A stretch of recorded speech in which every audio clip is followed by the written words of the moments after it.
할렐루야. 아멘. 아멘. 여러분, 한 주간도 잘 지내셨죠? 예, 주님의 은혜 잊지 않고 주님과 함께 동행하는 또 그 복된 발걸음으로 살아가시다가 오늘도 이 귀한 자리에 오신 줄 믿습니다. 하나님께서 또 우리에게 은혜 베풀기 위해서, 베풀어 주시기 위해서, 더 큰 은혜와 복을 주시기 위해서 이 복된 자리로 우리를 불러주셨습니다. 할렐루야. 하나님께서 그렇게 여러분들을 사랑하십니다. 여러분들을 기뻐하십니다. 지금도 살아계신 주님 이 자리에 우리와 함께 하시는 줄 믿으시기를 바랍니다. 예, 그래요. 기대가 됩니다. 하나님 오늘도 은혜를 더하여 주시옵소서. 심령마다 살아나게 하옵소서. 소생케 하옵소서. 예, 주님께서 그렇게 은혜 베풀어 주실 줄 믿습니다. 오늘 말씀의 제목을 함께 따라서 하시겠습니다. 하나님만이 하십니다. 하나님만이 하십니다. 예, 이 시간도 사람이 할 수 없습니다. 제가 어떻게 할 수 없어요. 하나님만이 하십니다. 주님께서 만져주십니다. 예, 주님께서 역사하십니다. 지금 우리가 살아가는 이 시대는 사람의 능력으로는 할 수 없는 것이 없다 할 정도로 그런 정말 최첨단 과학기술 문명의 시대를 살아가고 있습니다. 심지어 우리 인간이 생명을 창조한다 그렇게 말할 정도로 그렇게 생명과학도 발달을 했어요. 실제 막 세포를 만들어냅니다. 이제는 기대 수명이 100세를 넘어서 요즘 젊은 학생들은 120세 살 거를 준비하고 있죠. 또 그뿐만이 아닙니다. 인공지능 AI 여러분 들어보셨죠? 알파고, 그 유명했던 알파고. 그 알파고로 인해서요. 그 인간의 최고의 지능적인 게임이 바둑으로 보고 있거든요. 그 바둑 수준이요. 굉장히 올라섰다는 거예요. 그 사람이 똑똑해서가 아니고 인공지능 AI 때문에 그렇게 진보가 된 겁니다. 그게 얼마나 뛰어난지요. 이 사람이 이제 혼자 살아도 심심하지 않을 정도예요. 여러분들도 한번 TV에서도 그러고 한번 보셨을 거예요. 저도 그 기계한테 그 이름이 뭐예요? 아리아 뭐 이렇게 아리아 메시야 그러면 메시인지 얘기를 해줘요. 오늘 날씨가 어때? 그럼 날씨를 얘기해줘요. 노래 틀어줘 그러면 노래가 나와요. 참 신기한 시대를 살고 있습니다. 참 가끔 해보면 저도 참 신기하고 놀랍습니다. 그런데요, 이렇게 아무리 과학이 발달하고 인류 문명이 고도화돼도 여전히 풀리지 않는 인간의 간절한 열망이 있습니다. 그게 바로 뭐냐? 죽음을 극복하는 문제예요. 아무리 생명이 120년이 되고 150년이 되고 200년이 된다 그래도 죽음의 문제가 극복이 되질 않는 거예요. 단지 조금 연장될 뿐이겠죠. 그리고 횟수가 연장된다 그래서 지금 하는 이 근본적인 문제를 어떻게 해결해 주질 않는 것입니다. 지금도 병원마다 생사의 기로에 놓인 환자들이 수없이 많죠. 다 이 문제를 가지고 고민하고 있습니다. 죽음 너머엔 무엇이 있을까? 이 죽음을 극복할 수는 없을까? 내가 어디서부터 와서 어디로 가는 것일까? 근원적인 물음이지요. 이 궁극적인 물음에 대한 성찰과 답을 제공해 주는 것이 바로 종교입니다. 주님도 오늘 우리에게 그 말씀을 해주시는 거예요. 오늘 본문의 물음도 바로 여기에서부터 출발하고 있습니다. 예수님께서 제자들과 함께 길을 가고 계시는데 한 사람이 주님 앞에 달려와서 무릎을 꿇고 예수님께 묻습니다. 무엇을 묻나요? 17절 하반절 이하에 보니까 선한 선생님이여 내가 무엇을 하여야 영생을 얻으리이까? 이렇게 묻고 있는 것이에요. 동서고금을 걸쳐 인류가 끊임없이 던져왔던 그 물음입니다. 정말 풀지 않으면 안 될 물음이에요. 영원한 숙제입니다. 내가 무엇을 하여야 영생을 얻으리이까? 여러분들은 이 물음의 답을 찾으셨습니까? 아니면 아직 잘 모르겠는데요. 갈등이 있습니까? 여러분 반드시 찾으셔야 됩니다. 우리는 이 물음에 확실하고 정확한 답을 가진 사람들입니다. 더 이상 이 물음 때문에 근심하고 방황하고 걱정할 필요가 없는 사람들이에요. 그것이 구원받은 하나님의 자녀들 아닙니까? 혹시라도 아직 이 물음에 대한 고민과 회의가 있으신 분은 오늘 말씀을 통해서 분명한 답을 찾게 되시길 축복합니다. 오늘 이 영생의 길을 묻는 이 사람이 얼마나 갈급했는지 몰라요. 무엇을 보면 알 수 있냐? 예수님께 달려오는 그 모습을 보면 알 수 있습니다. 예수님께서 길을 그냥 지나가실까봐 힘껏 주님께 달려와 오자마자 그 앞에 무릎을 꿇고 앉아서 예수님께 묻는 겁니다. 이 청년을 마태복음의 동일 본문에서는 이 사람을 청년이라, 한 청년이라 그렇게 기록하고 있습니다. 그러니까 앞길이 지금 창창한 젊은 청년이 영생의 길을 묻고 있는 것이에요. 참 대견하고 신통하지요. 되게 요즘 젊은이들 그러면 어떻게 하면 출세를 할까? 부자가 될까? 어떻게 하면 좋은 곳에 취직하고 행복하게 살까? 이 세상의 일에 관심 가지게 되잖아요. 그 반면에 이 청년은요, 그 너머의 삶을 지금 추구하고 있는 것이에요. 인생의 근원적인 문제를 붙잡고 이 답을 찾기 위해서 간절한 마음으로 예수님을 찾아온 것입니다. 그런 간절함으로 예수님 앞에 달려와서 겸손히 꿇어앉아 주님을 부릅니다. 선한 선생님이요. 예수님을 향한 존경심이 느껴지시지요. 정중하게 예를 갖추어서 영생에 이르는 길을 예수님께 묻고 있는 것입니다. 그뿐만 아니고 이 청년에게 호감을 가는 일이 또 있어요. 보니까 벌써 어려서부터, 그러니까 유대인 그 풍습 관습에는 남자는 12살부터 그 율법을 지켜야 될 명예를 지거든요. 그러니까 어려서부터 그러면 최소한 12살 때부터는 그 율법의 계명을 지켜왔다는 것입니다. 내가 어려서부터 율법을 지켰습니다. 어떤 계명인가 봤더니 19절 20절 말씀에 살인하지 말라, 간음하지 말라, 도둑질하지 말라, 거짓 증언하지 말라, 속여 빼앗지 말라, 부모를 공경하라. 이런 율법의 가르침을 내가 어려서부터 최소한 12살 이상부터 내가 그렇게 지키며 다 지키며 살았습니다. 그렇게 대답하는 거예요. 그러니 얼마나 이 청년이 정말 반듯합니까? 예수님은 이런 청년을 사랑스럽게 바라보시며 바른 신앙의 길로 이끌어 주십니다. 우선 예수님께서 이 청년에게 이렇게 말씀하세요. 내가 어찌하여 나를 선하다고 일컫느냐? 하나님 한 분 외에는 선한 이가 없느니라. 오직 하나님만 선하다고 알려주시는 거예요. 우리가 자칫 이 말씀을 오해하면요, 그럼 예수님 선하지 않으신가? 예수님 선한 분이 아닌가? 죄가 있으신 분인가? 그렇게 오해할 수도 있어요. 근데 이 말씀은 그게 아니고 당시에 선한 선생님 그렇게 부르는 사람들이 있었습니다. 불리우는 사람들이 있어요. 그 사람들이 바로 랍비들이나 바리새인들, 그들을 향하여 그 존경의 호칭으로 선한 선생님이라고 그렇게 불렀습니다. 그러니까 청년은 지금 예수님을 어떤 한 훌륭한 랍비 그 정도로 생각하고 있는 것이에요. 여러분, 그러나 어떻습니까? 예수님은 하나님이시죠. 죄가 없으신 하나님, 선하신 하나님이십니다. 아무리 위대한 랍비요 율법에 철저한 바리새인이라 해도 율법의 시작과 마침이 되시는 예수님, 그 예수님과는 비교조차 할 수 없는 것입니다. 뿐만 아니라 이 선하다는 의미를 참되게 알지 못했던 것이죠. 참된 의미를 몰랐습니다. 아무리 훌륭한 랍비나 바리새인이라 할지라도 하나님 앞에 선한 자가 없습니다. 이 세상에서 선하다 말할 수 있는 사람은 사실 아무도 없는 것이에요. 모든 인간은 그 안에 악한 죄의 본성을 가지고 있습니다. 그래서 로마서 3장 23절 말씀에 모든 사람이 죄를 범하였음에 하나님의 영광에 이르지 못하더니 그렇게 말씀하고 있는 것이에요. 모든 사람은 하나님 앞에 죄인일 뿐입니다. 그러니까 지금 예수님은 진정 선하신 분은 하나님 한 분뿐임을 그 청년에게 말씀해 주고 있어요. 심지어 어려서부터 모든 계명을 지켰다는 이 청년도 사실은 하나님 앞에 자랑할 것 없는 죄인일 뿐인 것이죠. 성도 여러분, 그렇습니다. 오직 선하신 분은 하나님뿐입니다. 하나님께 속한 것만이 오직 선합니다.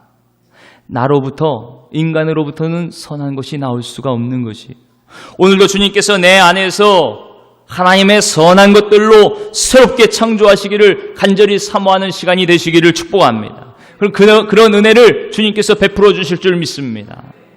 이렇게 주님은 당신이 하나님에게서 온 하나님의 아들이심을 청년에게 일깨워 주시고 또 오직 선하신 분은 오직 하나님뿐임을 가르쳐 주셨습니다. 오늘 이 시간 우리에게도 주님께서 분명히 알려주시는 그 귀한 말씀, 오직 하나님 한 분 외에는 선한 자가 없다. 그 하나님이 바로 예수님임을 여러분 분명히 깨달아 하시기를 축복합니다. 자, 여러분, 그런데요, 우리가 이 청년의 물음에서 눈여겨볼 것이 있습니다. 이 청년은 예수님께 내가 지금 무엇을 하여야 영생을 얻으리까? 이렇게 묻고 있는 것이에요. 그러니까 영생의 길을 묻는 것, 그건 잘한 것이지요. 근데 질문의 방향이 좀 잘못됐습니다. 영생을 얻기 위해서 내가 무엇을 해야 된다, 그렇게 생각하고 있는 것이에요. 내 행위를 통해서 영생을 얻는다, 그렇게 생각하고 있었던 것입니다. 바로 여기에 함정이 있지요. 여러분, 우리는 내가 무엇을 해야만 구원을 받는다고 생각하기 쉽습니다. 그렇게 내가 무엇을 함으로 영생을 얻는다고 생각해요. 그러나 영생은요, 우리에게 주시는 구원은 나의 행위로 말미암는 것이 아닙니다. 오직 예수 그리스도를 믿는 믿음으로 우리에게 값없이 주신 하나님의 선물인 것이요. 그래서 요한복음 3장 16절에 이렇게 말씀합니다. 하나님이 세상을 이처럼 사랑하사 독생자를 주셨으니 이는 그를 믿는 자마다 멸망하지 않고 영생을 얻게 하려 하심이라. 그를 믿는 자마다 영생을 얻게 하시는 것이요. 그가 누구입니까? 바로 예수 그리스도이시죠. 요한복음 6장 40절 말씀에 내 아버지의 뜻은 아들을 보고 믿는 자마다 영생을 얻는 이것이니 마지막 날에 내가 이를 다시 살리리라 하시니라. 아멘. 이렇게 말씀하십니다. 아들을 보고 믿는 자마다 영생을 얻는 것이라 이렇게 말씀하세요. 아들이 누구입니까? 바로 예수 그리스도이시죠. 사도행전 16장 31절 말씀에도 주 예수를 믿으라. 그리하면 너와 내 집이 구원을 받으리라. 이렇게 말씀하고 있습니다. 사랑하는 성도 여러분, 저와 여러분이 구원을 받은 것도 내가 예배를 잘 드려서가 아닙니다. 내가 헌금 많이 하고 봉사 많이 하고 이런 내 행위가 하나님 앞에 인정받아서가 아니에요. 오직 주님의 십자가 은혜로, 그 사랑으로, 그 은혜와 사랑을 믿는 믿음으로 말미암아 하나님의 구원이 저와 여러분에게 임한 줄 믿으시기를 축복합니다. 하나님의 은혜입니다. 주님께서 주신 믿음으로, 그 믿음으로 말미암아 우리가 구원을 받은 것이에요. 구원은 나의 공로가 아닙니다. 내가 자격이 있어서 영생을 얻는 것이 아닙니다. 오직 하나님의 은혜로, 오직 믿음으로 말미암아 우리에게 값없이 주시는 하나님의 선물, 그 선물임을 잊지 마시기를 바랍니다. 그래서 사도 바울도 이렇게 말씀합니다. 에베소서 2장 8절로 9절 말씀에 너희는 그 은혜에 의하여 믿음으로 말미암아 구원을 받았으니 이것은 너희에게서 난 것이 아니요 하나님의 선물이라. 행위에서 난 것이 아니니 이는 누구든지 자랑하지 못하게 함이라. 아멘. 성도 여러분, 이렇게 구원은 하나님께서 우리 영원히 죽을 죄인들을 대신해서 그 독생자 외아들 예수 그리스도를 십자가 죽음에 내어주신 그 은혜와 사랑, 그 사랑을 믿음으로 하나님께서 주시는 은혜의 선물, 값없이 받는 하나님의 선물입니다. 그러니 그 누구도 자신의 행위와 의로움을 자랑할 수가 없는 것이요, 나를 내세울 수가 없는 것입니다. 내가 무엇을 해서 구원받을 자격이 돼서 구원을 받았노라 그렇게 말할 수가 없는 것입니다. 근데 오늘 예수님께 찾아온 이 청년을 가만히 보세요. 예수님을 찾아와 내가 무엇을 하여야 구원을 얻으리까 묻는 이 질문을 가만히 들여보면 그의 태도에서 풍겼던 겸손과는 달리요, 그 내면의 교만함이 은근히 드러나고 있는 것이에요. 이 청년의 물음은 이런 것입니다. 나는 하나님을 믿는 자로서 양심적으로 살았습니다. 지킬 것은 다 지키면서 살았습니다. 사람을 죽이지도 않았습니다. 남의 물건 훔치지도 않았어요. 음탕하지도 않았습니다. 사기를 치거나 거짓말해서 남에게 피해 주지도 않았습니다. 부모님을 공경해 왔습니다.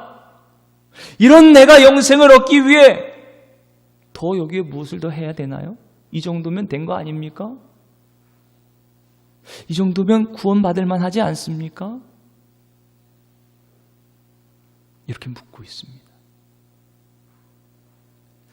겉에서 보기엔 선하기만 했던 청년이지만 은근히 자기를 자랑하는 그 자랑이 대단합니다.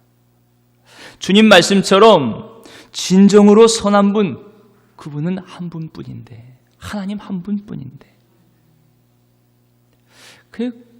그러고 보니까 주님 말씀처럼 그렇구나, 하나님 한 분밖에 선한 분이 없구나, 그걸 또 바로 보여주는 그 모습이지요. 이 청년 안에도 그런 치명적인 위험이 있었던 것이요, 내면의 교만함이 있습니다. 자기의 의로 가득 차 있습니다. 여러분, 근데 이 청년뿐만이 아니고 지금 우리도 마찬가지입니다. 우리의 속은 어떻습니까? 우리의 내면의 마음은 어떻습니까? 우리가 진정으로 영생의 길로 나아가기 위해서는요, 이 내 안에 있는 교만함, 이 자기의, 이 유혹에서 우리가 자유로울 수 있어야 됩니다. 내가 계명을 다 지켰다고 자부했던 그 마음이 오히려 그를 영생의 길에서 멀어지게 했던 것이에요. 오직 은혜로, 오직 믿음으로가 아니고 나의 행위로, 나의 공로로 구원을 얻으려는 그 마음, 거기에 걸려 넘어지게 되었던 것입니다. 이렇게 어려서부터 철저하게 계명을 지켰다는 이 사실이 자기 자신을 스스로 우상의 자리에 세워놓고 전적인 하나님의 은혜 앞에 엎드리지 못하게 했던 것이에요. 마치 바리새인들이 행위로는 철저하게 율법을 지켰지만 그 마음속에는 하나님을 향한 진정한 사랑이 없었지요. 하나님에 대한 은혜를 겸손하게 받아들이지 못했습니다. 그저 자기 의로 썩어가는 회칠한 무덤과 같이 그렇게 아는 부패했지만 겉으로는 하나님을 제일 잘 믿는 것처럼 그렇게 자기를 드러내며 내세웠던 것이에요. 이렇게 바리새인이 타락했던 이유도 율법을 다 지켰다는 사실 때문에 스스로 교만하여 우상이 되어버리고 만 것입니다. 예수님은 이렇게 청년의 그 마음속에 있는 자기의 의의를 보셨어요. 그리고 스스로 자만하며 당당했던 그에게도 마침내 인정할 수밖에 없는 그의 불의함을 분명하게 알게 해주시는 것입니다. 그게 무엇입니까? 예수님께서 청년에게 이렇게 말씀하세요. 우리 다 같이 21절 말씀을 함께 읽겠습니다. 21절 말씀 시작. 예수께서 그를 보시고 사랑하사 이르시되 내게 아직도 한 가지 부족한 것이 있으니 가서 내게 있는 것을 다 팔아 가난한 자들에게 주라. 그리하면 하늘에서 보화가 내게 있으리라. 그리고 와서 나를 따르라 하시니. 진정 이 청년을 사랑하셨습니다. 만약 사랑하시지 않았다면 그냥 적당히 대답하고 돌려보내셨겠죠. 하지만 이 청년을 사랑하심으로 정말 생명의 길로 인도하기를 원하셨던 거예요. 그런데 그 사랑의 마음으로 하신 주님의 말씀이 지금까지 청년이 전혀 예상하지 못한 아주 새로운 말씀을 하시는 겁니다. 새로운 차원의 말씀을 하시는 것이요. 네가 가지고 있는 재물을 모두 팔아서 가난한 사람에게 주고 나를 따르라. 하늘에서 보화가 있을 것이니까 그리고 나를 따르라. 그렇게 말씀하시는 거예요. 여러분, 이렇게 날벼락 같은 소리가 어디 있습니까? 정말 매우 실질적인 요구시죠. 만약에 예수님께서 여러분들에게도 이렇게 똑같이 말씀하신다면 여러분들 어떻게 하시겠어요? 아이고 목사님 그런 말씀 마세요. 생각만 해도 떨려요. 두렵고 떨려요. 혹시 그러시지 않나요? 사실 이 말씀 때문에 많은 성도들이 이 본문 읽으면서 마음이 좀 불편해합니다. 청년도 마찬가지였어요. 또 이를 지켜보던 제자들도 불편한 마음은 마찬가지였습니다. 한번 청년의 반응을 한번 보실까요? 우리 다 같이 22절 말씀입니다. 22절 시작. 그 사람은 재물이 많은 거로 이 말씀으로 인하여 슬픈 기색을 띠고 근심하며 가니라. 아멘. 재물이 많았던 이 부자 청년은요, 가진 것을 다 팔아 가난한 자에게 주라 말씀하신 이 주님의 말씀에 슬픈 기색을 띠고 근심을 하면서 예수님을 떠나갑니다. 스스로 율법을 지킨 자부심을 가지고 지금 예수님 앞에 뛰어나와서 영생의 길을 물었지만 결과적으로 보니까요, 슬퍼하고 근심하며 예수님을 떠나가는 거예요. 왜 그렇습니까? 자기의 힘으로는 감당할 수 없는 일을 명령하십니다. 내가 하지 못하겠으니까 근심하며 슬퍼하며 돌아갈 수밖에 없는 것이에요. 결국 이 부자 청년의 마음속에는요, 하나님보다 재물을 더 소중히 여기고 우선시하는 마음이 있었던 것이죠. 하나님이 최고가 아니었던 것입니다.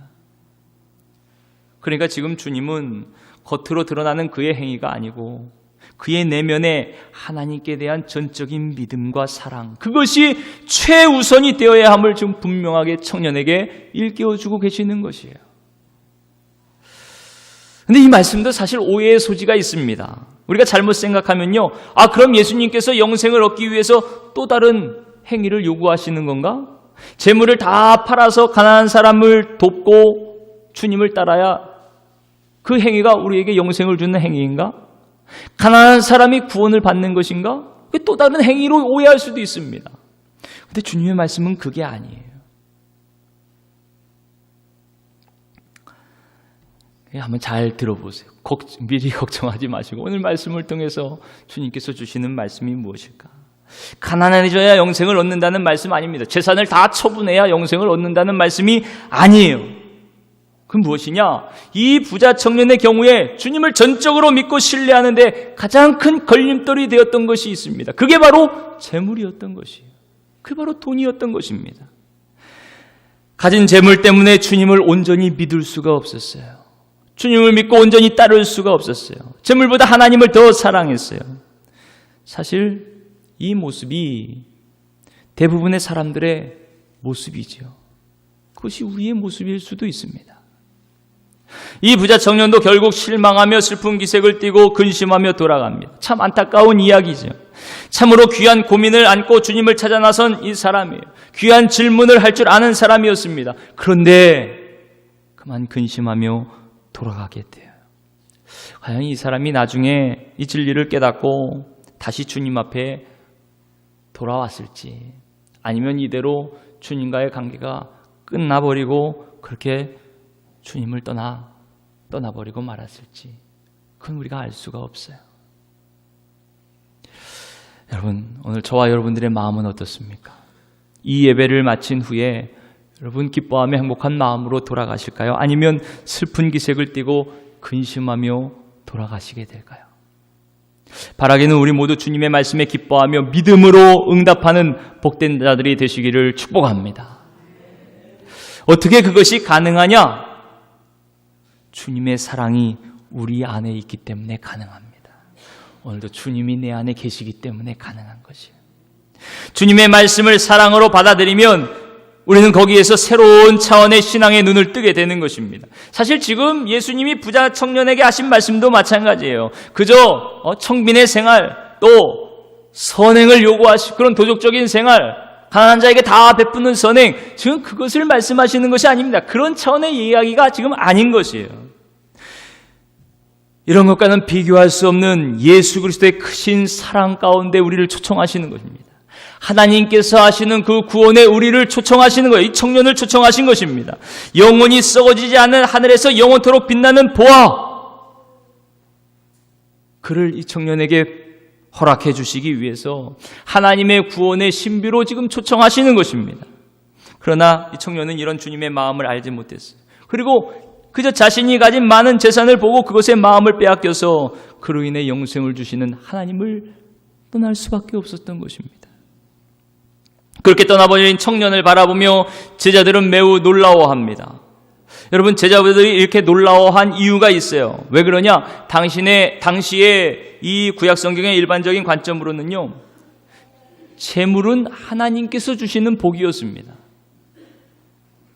그러니까 이렇게 많은 재물을 모으게 된 청년은요, 하나님의 사랑과 복을 받은 청년이라는 것이. 이렇게 부자가 된 것은 저 청년이 어려서부터 율법을 철저하게 지켜서 하나님께서 많은 재물의 복을 주셨구나, 이렇게 생각하는 것이 일반적인 생각이었습니다. 그런데 예수님께서 근심하며 떠난 부자 청년을 바라보는 제자들에게 지금 이렇게 말씀하시는 거예요. 다 같이 23절 말씀을 읽겠습니다. 23절 시작. 예수께서 둘러보시고 제자들에게 이르시되 재물이 있는 자는 하나님의 나라에 들어가기가 심히 어렵도다 하시니. 아멘. 지금까지 알던 이야기, 듣던 이야기, 제자들이 생각했던 것과 완전히 다른 말씀을 하시는 거예요. 재물이 있는 자는 하나님의 나라에 들어가기가 심히 어렵다. 재물이 하나님께서 주신 복인 줄 알았는데 오히려 그 재물 때문에 재물을 가진 자는 하나님 나라에 들어가기가 어렵다. 이 말씀을 듣고 눈이 휘둥그레집니다. 깜짝 놀랐어요. 그 놀란 제자들에게 계속 말씀하십니다. 얘들아, 하나님 나라에 들어가기가 얼마나 어려운지 낙타가 바늘기로 나가는 것이 부자가 하나님 나라에 들어가는 것보다 더 쉬우니라. 와, 놀랍지요? 놀라워요. 이 얘기를 듣고 깜짝 놀라 어리둥절할 제자들의 모습을 한번 생각해 보세요. 아마 입이 쩍 벌어졌겠죠. 여러분, 어떻게 낙타가 바늘귀에 들어갈 수가 있어요? 요만한 실 하나 끼우는 것도 얼마나 힘든데 그 바늘이 낙타가 어떻게 바늘귀에 들어갔다 나왔다 하냐고요? 상상도 안 되는 이야기죠. 근데 이게 부자가 하나님 나라에 들어가는 것보다 더 쉽다고 말씀하십니다. 그게 더 쉽대요. 낙타가 바늘귀에 들어가는 것이. 이거는 이제 불가능하다는 얘기입니다. 부자가 들어가는 것이 불가능하다는 얘기. 낙타가 바늘귀 들어가는 거 불가능한 것처럼 불가능하다는 것이. 그럼 어떻게 하면 좋아요? 불가능하면. 정말 부자는 천국에 못 가나? 그런 생각 들죠? 하긴 가만히 보면 그냥 부자가 되는 사람은 없는 것 같아요. 옥적같이 벌어가지고 구두쇠같이 쓰지 않고선 부자가 되지 않겠죠. 돈을 사랑하지 않고는 부자가 되기 힘들 겁니다. 다른 사람을 먼저 생각하면 부자가 되기 어려울 거예요. 다른 사람은 말 말고 자신을 위해서도 쓰지 않아야 부자가 되지 않겠습니까? 그러니까 아무리 그렇다 그래도 진짜 부자가 천국에 못 간다? 그런 말씀은 아니죠. 그런 말씀은 아닙니다. 하지만 더 어려운 것은 또 사실이에요. 왜냐하면 재물로 인해서 각종 유혹과 타락과 범죄를 이기기가 쉬운 것이 아니거든요. 그래서 성경은 이렇게 말씀합니다. 디모데전서 6장 10절 말씀에 돈을 사랑함이 일만하게 뿌리가 되나니 이것을 탐하는 자들은 미혹을 받아 믿음에서 떠나 많은 근심으로써 자기를 찔렀도다. 돈을 사랑함이 일만하게 뿌리가 된다는 거예요. 디모데후서 3장 1절로 2절 말씀에는 말세에 고통받는 그때에 그 특징이 사람들이 자기를 사랑하며 돈을 사랑하며 자랑하며 교만하며 그렇게 말씀하고 있습니다. 감독을 세울 때도 디모데전서 3장 3절 보니까 돈을 사랑하지 아니하는 자를 세우라 그랬어요. 그게 제한의 조건이 됩니다.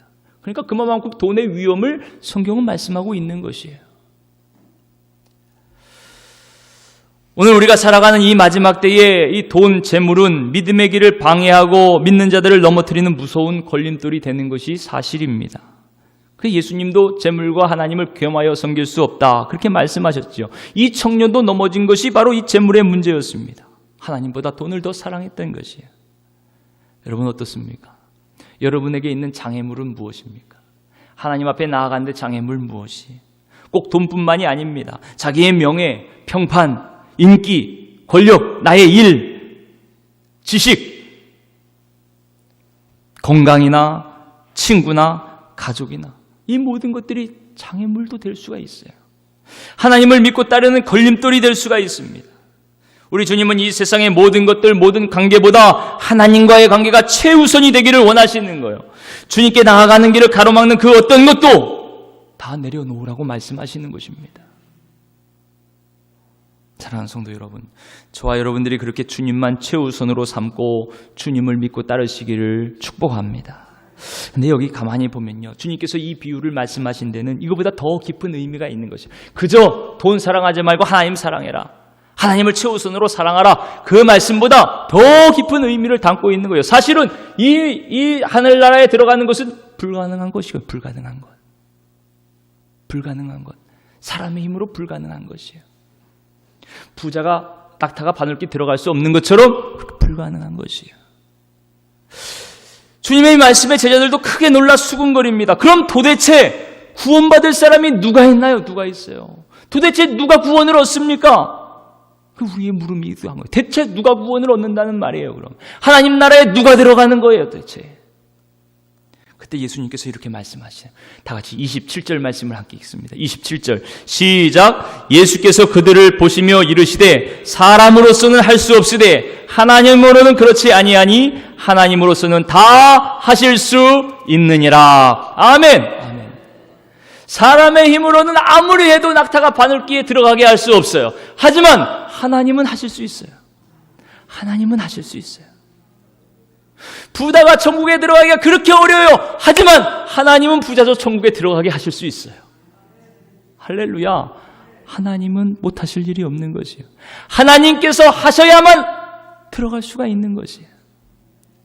가만히 보면 제자들과 예수님의 생각이 이렇게 많이 다릅니다. 제자들은 구원이라는 것이 자기들이 무엇인가 하는 것, 여전히 그 청년과 같이 자기들이 계명을 준수하는 것, 그것과 연결지어 생각하는 거예요. 하지만 예수님은 구원의 문제를 오직 하나님께서 하시는 일, 전적인 하나님의 은혜요, 전적인 하나님의 능력임을 지금 말씀하고 계시는 것입니다. 그렇죠. 구원은 오직 하나님으로부터 온 은혜이고 능력입니다. 영생은 오직 하나님으로부터 옵니다. 육은 육으로부터 나고 영으로 난 것만 영이에요. 오직 영으로부터만 나는 것입니다.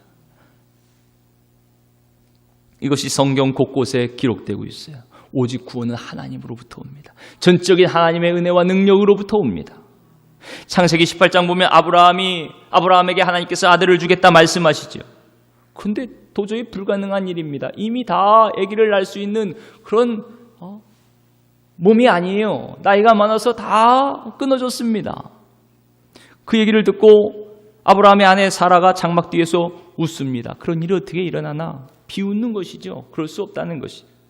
그럴 때 하나님께서 이렇게 말씀하십니다. 여호와께서 능하지 못한 일이 있겠느냐? 하나님께서 하신다는 거예요. 하나님께서 하시면 구원받지 못할 자가 없는 것입니다. 하나님께서 하시면 사망의 권세를 이기고 주님의 부활 생명으로 충만하게 하시는 것이에요. 오늘도 하나님께서 그런 놀라운 역사를 이루시는 것입니다. 구원의 새 역사를 이루시는 것이에요. 그 누구도 할 수 없는 그 일을 오직 하나님께서 놀랍게 하시는 것입니다. 백세의 이삭이 태어난 것도, 또 마리아가 성령에 잉태되어 구세주 예수님의 어머니가 된 것도 모두 하나님의 은혜와 권능에 의한 것이었죠. 또 이스라엘이 애굽의 마병에 쫓겨서 홍해 앞에서 다 죽게 되었습니다.